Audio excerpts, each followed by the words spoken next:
Yo, okay, welcome back. I'm just sitting down. That's why I sound like I'm straining.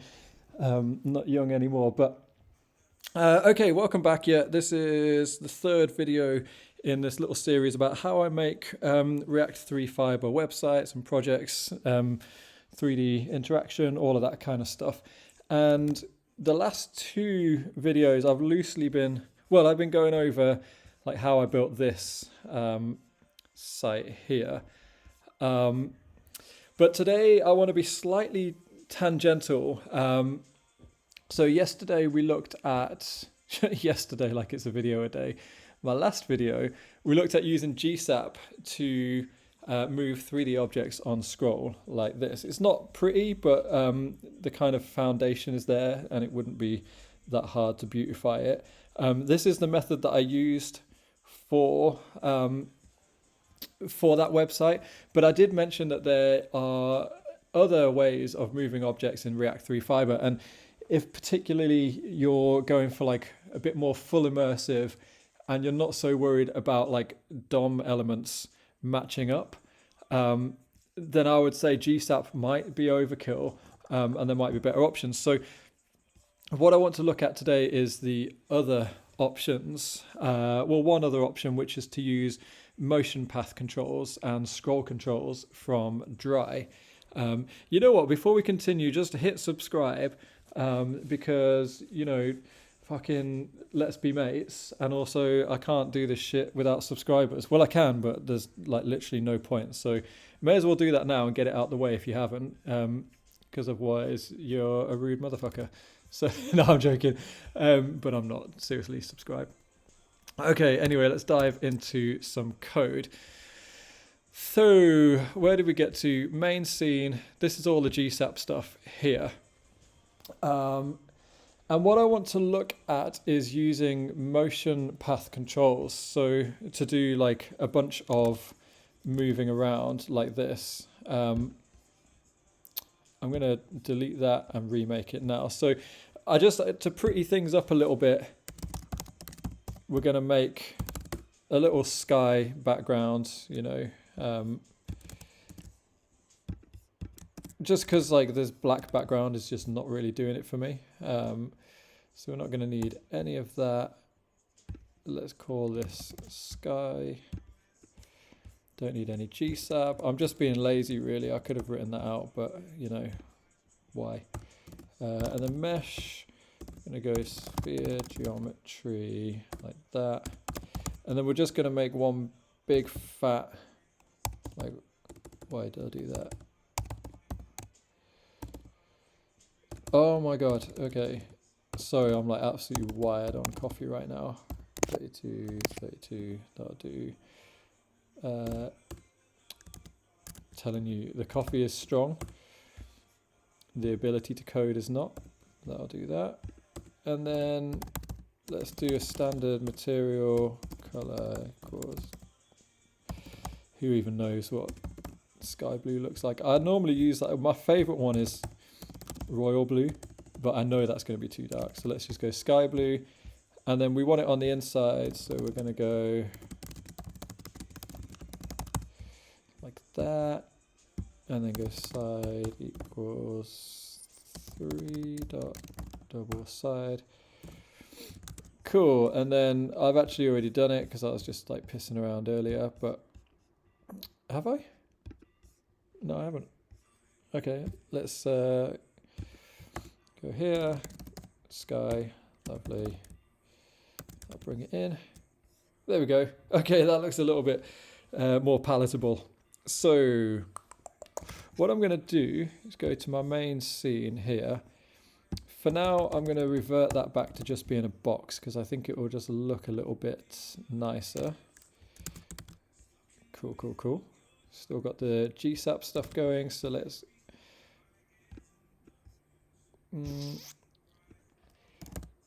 For now, I'm just going to wrap it in one group like that. We can get rid of all this GSAP bits here. Don't need the initials.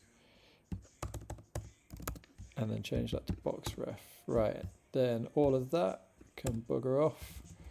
Now that should give us a box, red color, doesn't do anything, and as you can see on the right, we've still got 6 pages worth of scroll, which we don't need that either.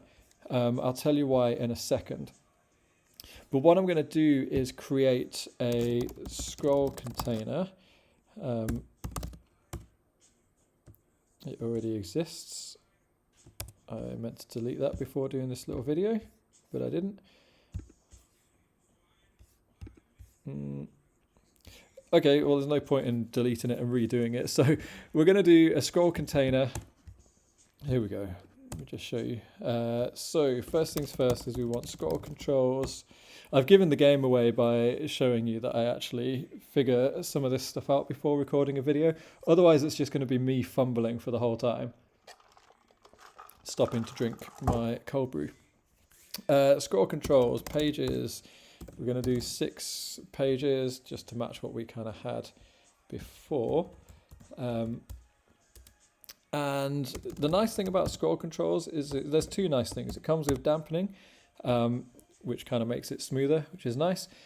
And it also comes with this infinite command as well. We're not going to use that today, but just so you know it's there.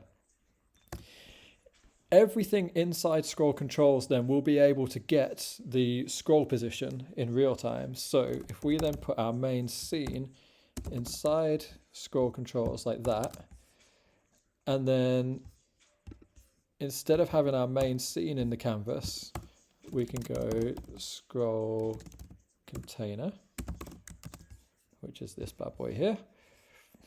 So we will now see the same thing. We've got our main scene, which is just the box inside of our scroll controls container, like that. There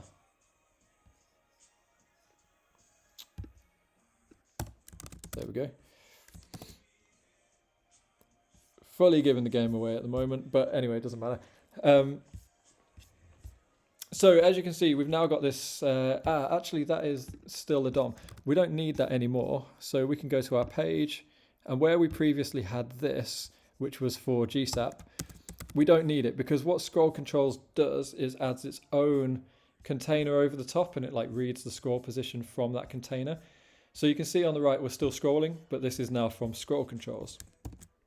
Which means if we went, let's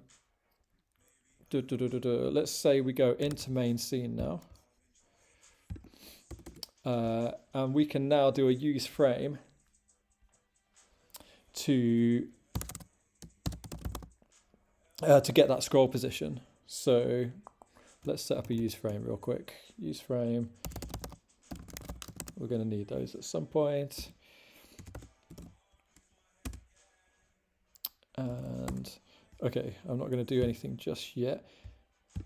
We're going to want use frame up there, and then what we want is a little hook from drei, not the motion path controls, but in scroll controls here. It has a, does it say about it? Yeah, here we go. It's got a use scroll hook. So what we can do is import use scroll, and then we can like, you know, make a little constant to refer to it. So scroll equals, no, not minus, equals use scroll. And then if we wanted to do like console.log, so scroll, which is our reference to use scroll, and then .offset, which might be in the documents here. Oh, it's got it written here, yeah. Useful range, like useful data, like the current scroll, the current scroll offset, and functions for range finding, blah blah blah blah. So a bunch of like useful bits and shits there. What that means for us is if we look at console now, as we scroll down the page, you can see a normalized value from 0 all the way down to the bottom, which is 1. You'll also see that it's kind of catching up. That is because we've got the dampening on. And if I turned that dampening probably to 1. Nope. 0 dampening is what we want. then you'll see it's kind of hard because you're not scrolling, I'm scrolling, but you can see when I stop scrolling, it stops. It's like way more matched. But the dampening is a nice little feature. Let's just put it at half for now. So we have our scroll container, and then inside main scene, we're able to get the scroll position using scroll.offset. Lovely stuff. What is next? Let's try and move this box then, using scroll controls. Now at this point, you could do it in a couple of different ways. You could write your own logic for like moving an object along a path, or what I'm going to show you now, because it's quite useful, but it's not, in my experience, it's not foolproof. So you might find that it's easier actually to make your own logic sometimes if there's like specific things you need. But Drei has got motion path controls, which allows you to like feed it a curve and then set an object, or if you don't set an object, then it defaults to the camera, which I'll show you in a minute. And then you can like, attach, like bind an object or whatever to that curve. So let's hide that, save that. Let's dive into it. So if we bring in motion path controls from Drei, and we're also going to use its hook called use motion. We'll make a reference to use motion, which we'll use, nope, idiot, which we'll use later. Let's set up some curves, I think. So what's the best way to do this? Set them up as a constant. I reckon if we use memo, because it's just going to be like, normally I would like refactor the use memo afterwards, but we may as well just be efficient from the start.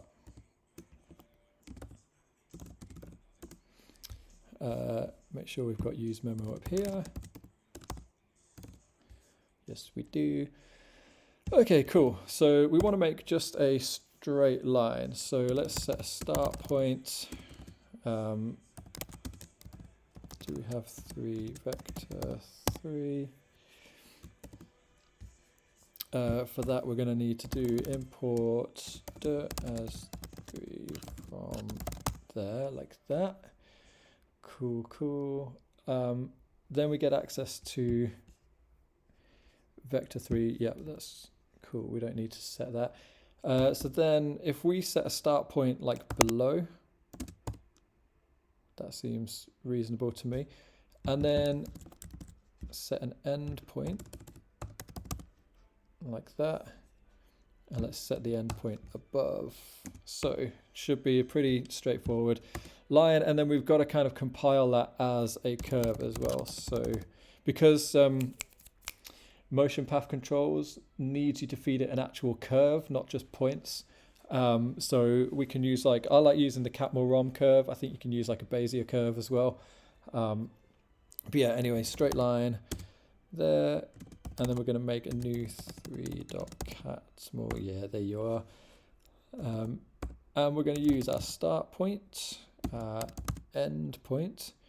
And then we're going to set this one to false because we don't want it to be a closed loop. We want a top and a bottom essentially. So now we've got straight line. We're going to need a return value out of that. Use memo.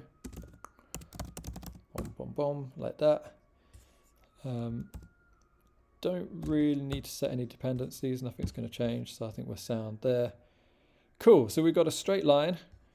Now we need to add motion path controls. So motion path controls like that. The curves is going to be a straight line. Then what else do we need to do? We need to close that off. I wonder what, let's just put debug on and see what that shows us.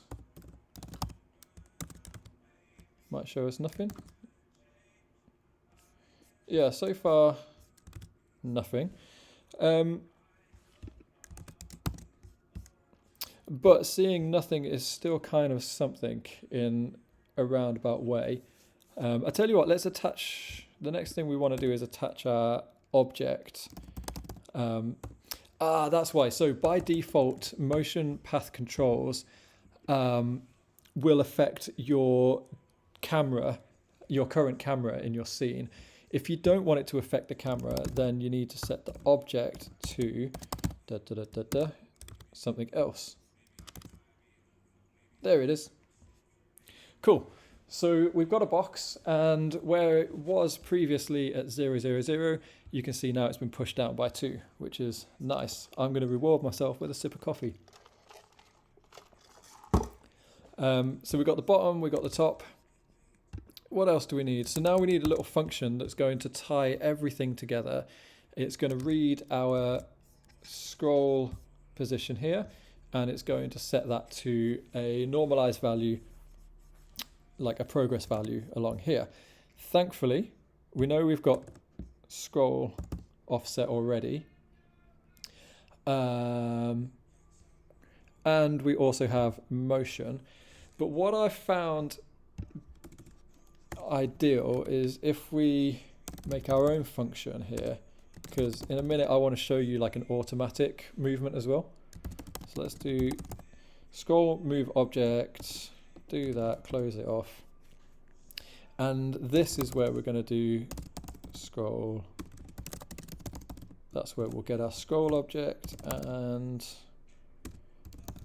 that's where we'll get our motion.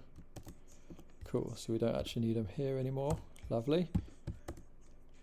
And then we're going to do a use frame in here. You know what? I'm going to be lazy and just grab that bad boy there. Boop. Plop him in there. And then what are we going to do? We're going to set motion.current. Motion being, you know, this motion here along this curve here. We're just going to set that equal to scroll.offset. Cool, cool. Then we just need to add this into the mix. So let's put it in between here. Scroll move object. Is that what I called it? Yeah. Sick. Long day already, man. So with any luck, if I scroll now, yeah, there we go. That's wonderful, that. And now you've kind of got options if you wanted to, because motion path controls gives you, let me make sure I get this right. So the use motion hook will expose a bunch of things. I wonder what it exposes. Let's have a look. .log. I wonder if that will give us anything. Yeah, here we go. But it's a mess, so let's just do it once and have a look at what we've got. Okay, sick. So we've got like the current position along here, which would change, but obviously I've paused that. We've got the object. Object is the perspective camera. Is that right? Doesn't feel right, that. Yeah, that's weird because it should be the box ref. But anyway, let's just ignore that. This is cool. It gives you the next point, which could be useful because you could do something like, you know, if you could do like a conditional based on, you know, the next point. That I presume is the current point as well. The path, the tangent, all of that stuff. So this is kind of useful in a way because you can then write conditionals based on like where you are on the curve. And in a similar way, you could also, you know, do it based on progress. You know, if I did like scroll offset like I've shown you before, then you could also do conditionals based on like, you know, if my scroll offset is greater than 50%, because this is obviously just normalized, so 50% is halfway through, then do this, rotate it round or whatever. So It's powerful in a lot of ways, because you could, for example, you could trigger something when your scroll position is at 50%. Like you could trigger an overlay or something. So it's kind of useful, but it's not as like fine control as GSAP. So the other thing that I want to show you, I cannot stand like consoles just doing this. It stresses me out like nothing. So the other thing is we can attach the camera to a motion path. So we could have multiple motion paths here. For example, let's say we want to make like a circular movement. So the camera just doing a circular movement. And for that, I've got, what is my Git? usefulUtils? Yeah, here we go. I've just been making this tiny little library. This isn't a plug, by the way, because this is a shitty little library, but I've got this generate circle points code here, which is just going to save a heap of time. I've actually imported it already into here. But one thing, why have I got 3 involved? Oh, because it pushed it to a vector. Okay, cool. That's slightly different to that. One slight difference though. Oh no, it's exactly the same. Okay, cool. Ignore the last like minute. So we've got generate circle points, which is a little utility that I've made. You don't have to use that, but this will just make a quick circle of points. So where would I go? Main scene. If I wanted to use that, then we could do it in the same use memo. Let's just plop it down here, I reckon. So const circle points, generate circle points. That's going to import it up here. Why they're all indented, I don't know. There we go, sort them out. Generate circle points, and then it takes a number of points and a radius. So if we did number of points like 10, I don't know, maybe a nicer number like 16. Oh, you know what would make more sense is if it's a number that's like nicely divisible by 360. Say like, I don't know, 30. Could do it. Seems a bit excessive. 15. Sorry, I'm absolutely obsessing over this tiny detail. Radius 2, that's going to make us a little circle made out of 15 points, 2 units in radius. Then we want to turn that into a curve. So let's just call it curve, whatever. And it's going to be pretty much that. Catmull ROM, and then we're just going to use circle points there. And then this time we want that to be true, so it's like a nice little closed loop. Because we're going to, what I'm planning to do is make the camera move around the box. I almost called it a can, but we've definitely made it as a box. Oh yeah, and then we're going to want to return curve. Don't know why I did it there, but I did. Then let's put another one of those motion path controllers, because we're making a second path now. Let's do a curve like that. So that is this curve here. And instead of having the object, if we remove that, then it's going to affect the camera, right? Then we could do focus on the box. But the problem we're going to get there is our box is moving up and down now as we scroll. So the camera is now going to tilt up and down, which is going to look messy. So if we always focus at the center point like that, I wonder what that'll do with our scroll move object. Let's have a look. It might be absolutely whack. Okay, so you can see that's kind of our circle. Oi, that was sick. Let's close that off. Yeah, that's pretty rad. So the camera is following this.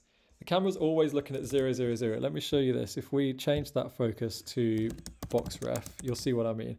It's like looking down at the box, and then as the box comes up, it looks up, which isn't ideal. So we'll just keep the camera looking straight ahead. That's such a vibe.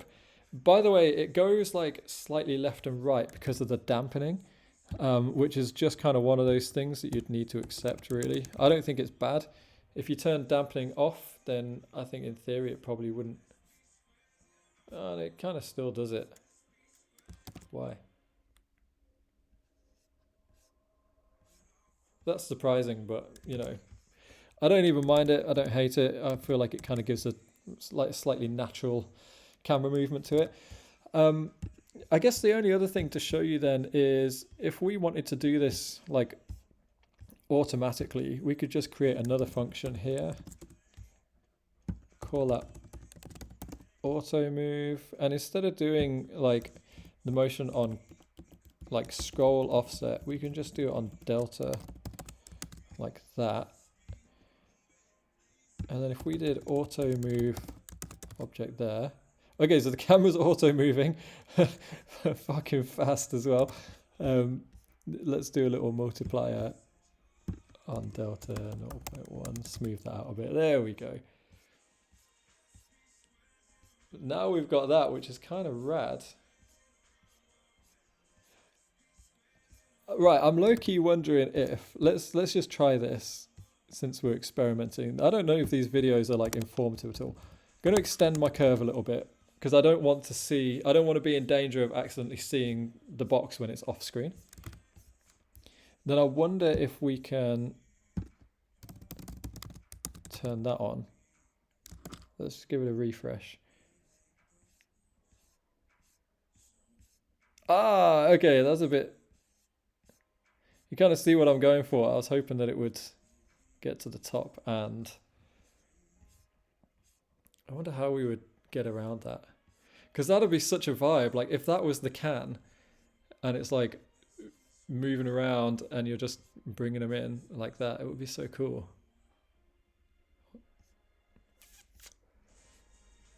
There will be a way around that.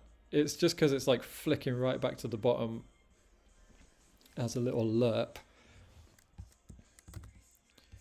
I'm going to have to figure this one out off the video, I think. No, not that.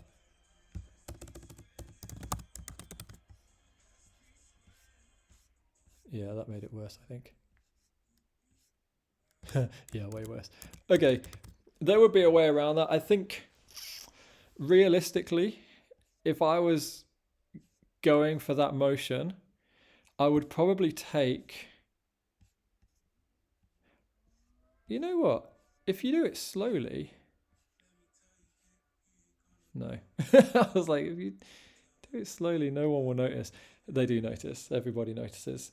Yeah, I think if I was really going for this, I would take this box off of motion path controls and probably write my own, unless I'm sure I did this somehow once where I think I set the range somehow to like 0.99. I wonder if that's a thing. Offset, smooth, focused. Oh, cool. It's got damping built into it. I wonder if that's like any good. You don't have to keep watching, by the way, at this point. Do what you like. I'm going to take damping off the scroll container. I'm just like experimenting now, seeing a few little things that I've not seen before. Motion path controls, the one with the scroll movement. Yeah, I think my daughter's crying. I should probably go see to that. Oh, that's cute. Okay, so I've turned off dampening and I've put it onto motion path controls, and that's nicer, apart from it makes that up and down movement way worse. Anyway, I'm going to leave it there. I'll figure that one out and maybe post it somewhere. But yeah, that's how to use motion path controls to move things in React 3 Fiber. Just an alternative to using GSAP. But next video, I'll probably get back to doing something a little bit more like this. And I think it would make sense to look at how to import models. So look forward to that. And thanks for tuning in.